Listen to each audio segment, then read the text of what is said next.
नमस्कार, आप देख रहे हैं हिंदुस्तान सीबी न्यूज और मैं हूं आपके साथ जोग सिंह सक्सेना और बात करते हैं इस वक्त की बड़ी खबर। ताजनगरी आगरा में करोड़ों रुपए की जमीन पर कब्जा कराने और गरीबों को जेल भेजने के मामले में आरोपी एसओ कब्जा करने वाले कमल चौधरी और धीरू चौधरी पर डकैती सहित कई धाराओं में मुकदमा दर्ज किया गया है। पुलिस कमिश्नर डॉक्टर प्रतेंद्र सिंह ने इस मामले में रविवार को प्रेस कॉन्फ्रेंस की। उन्होंने बताया कि तत्कालीन एसओ जितेंद्र कुमार सहित अन्य 10 से 12 लोगों के खिलाफ मुकदमा दर्ज किया गया है और इस पूरे मामले की विवेचना एसआईटी करेगी। इसके अलावा पीड़ितों पर जो फर्जी केस दर्ज किए गए हैं उन्हें वापस लिया जाएगा। जमीन से जिन लोगों को हटाया गया था उनको दोबारा कब्जा दिलाया जाएगा। बताया गया है कि जगदीशपुरा क्षेत्र में बोधलाल लोहा मंडी मार्ग पर बीएस कॉम्प्लेक्स के पास 4 बीघा जमीन पर पुलिस की मिली भगत से रातों रात कब्जा हुआ था। इस जमीन पर बने 3 कमरों में रहने वाले परिवार रवि कुशवाहा और शंकरिया कुशवाहा वह चौकीदार ओम प्रकाश को 26 अगस्त को पुलिस ने गिरफ्तार कर गांजा बेचने के फर्जी मुकदमे में जेल भेज दिया था। तीनों से 9 किलोग्राम गांजा बरामद दिखाया गया था। वहीं 8 दिसंबर को रवि कुशवाहा जेल से छूटे हैं तो 9 दिसंबर को शंकरिया और ओम प्रकाश भी जमानत पर छूट आए हैं। साथ ही साथ आप देखिए पुलिस ने किस प्रकार उनकी पत्नियों को भी जेल भेज दिया था और उन पर आरोप था कि वह अवैध शराब बेचते हैं। इसको लेकर उन्हें भी जेल भेज दिया था। तो जानते हैं एसीपी जानते हैं पुलिस कमिश्नर डॉक्टर प्रतेंद्र सिंह से इस पूरे मामले पर क्या कुछ कहना है और किस प्रकार कार्रवाई की गई। मामला संज्ञान में आया था जगदीशपुरा में, जिसमें गोपनीय सूत्रों से ये पता चला था कि पुलिस के कुछ कर्मियों ने, जिसमें एसओ भी इन्वॉल्व थे और आबकारी टीम ने एक परिवार के कुछ सदस्यों को, जो शायद एक जमीन पे केयरटेकर के रूप में रहते थे, उनको अवैध शराब में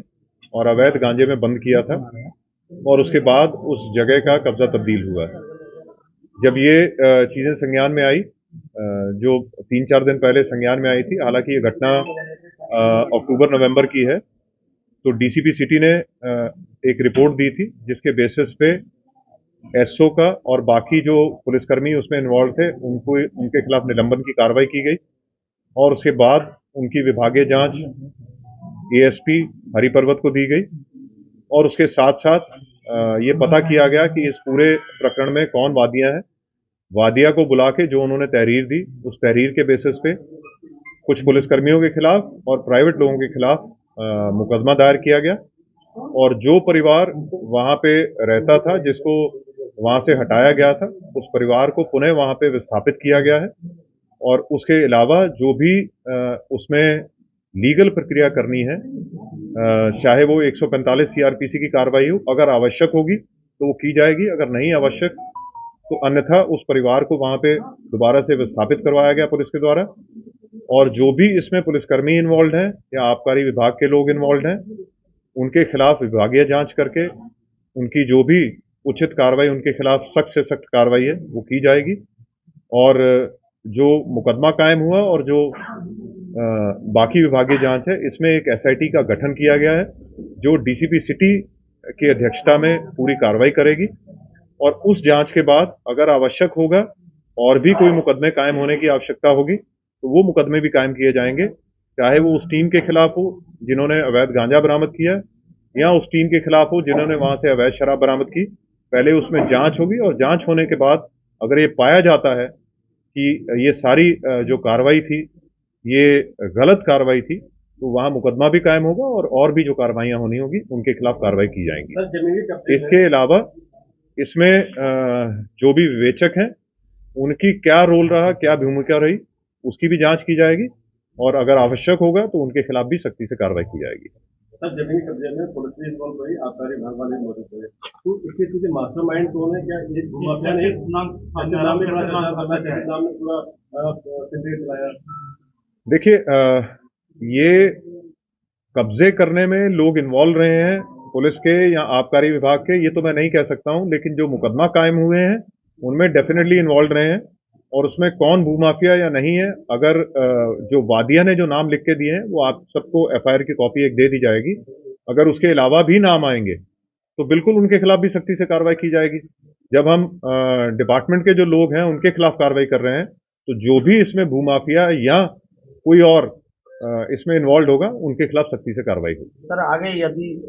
इस तरीके का मामला सामने ना आए और तमाम इस तरीके जो प्रकरण जमीन से संबंधित आते रहते हैं पुलिस के पास, तो क्या सर देखिए क्या कार्रवाई बहुत क्लियर है कि या चिन्हित किया कोई जाएगा? भी ऐसे जमीन के मामले जो भी डिस्प्यूटेड हैं उसमें पुलिस का कोई रोल नहीं रहता एक्सेप्ट कि वो यथास्थिति मेंटेन करे। और ये बिल्कुल क्लियर निर्देश हैं जो हर मीटिंग में सबको बताए जाते हैं, सभी अधिकारियों के माध्यम से, सभी एसओ इंस्पेक्टर्स को भी, सभी चौकी इंचार्जों को, कि पुलिस का मैटर हमेशा ये होता है कि जो वहां पे विस्थापित हैं, हमारे पास बहुत से कंप्लेनेंट आते हैं जो कहते हैं कि हमारे घर में 25 साल से 30 साल से कोई रह रहा है या दुकान में रह रहा है, तो वो उनको जो लीगल प्रक्रिया अपनी फॉलो करनी है, जो कोर्ट के माध्यम से उनको एविक्शन करवानी है, कोर्ट के माध्यम से एविक्शन करवानी है। पुलिस कोई ऐसा माध्यम नहीं है जिससे कोई किसी को एविक्ट करवा दे, चाहे कोई मामला कितना भी डिस्प्यूटेड हो, कितना भी कोई उसमें किसी को प्रॉब्लम हो, लेकिन उसका तरीका वही है कि उनको कोर्ट को अप्रोच करना होगा।